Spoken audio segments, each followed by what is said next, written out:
مادرم اشک مریز، جانم به قربان تو است. جان من قربان آن دستان لرزان تو است. می روم سوی غریبی، مادرم غمگین مشو. در غریبی یاد من دایم به فرمان تو است.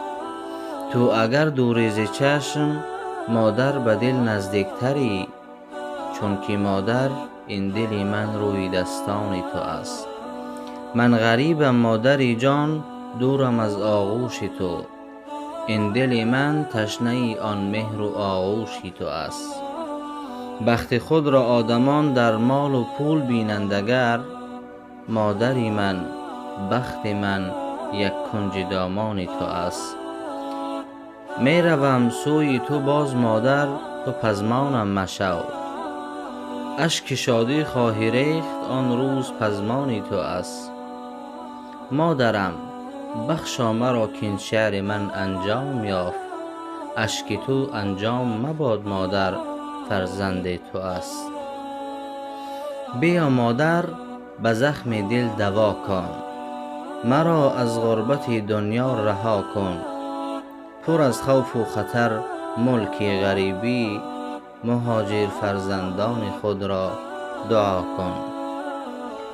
پدر دریا بوده است، مادر آب آن. پدر دنیا بوده است، مادر زیب آن.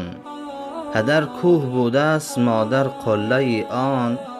پدر خورشید بوده است، مادر نور آن. صد برگ سفید بوی معطر دارد، خوش دولت آن کسی که مادر دارد. خوشبخت بود هر آن که دارد پدر، خوش عمر کسی که هر دو در بر دارد.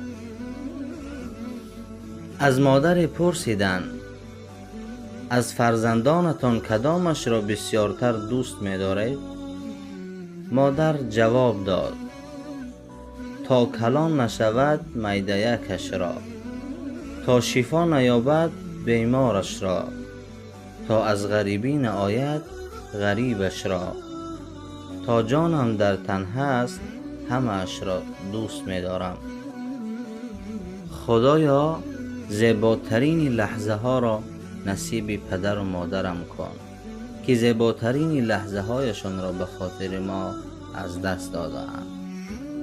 خدایا تمام مادران را عمر دراز و تن صحت نصیب بفرماید تا دعاگوی ما فرزندان باشند.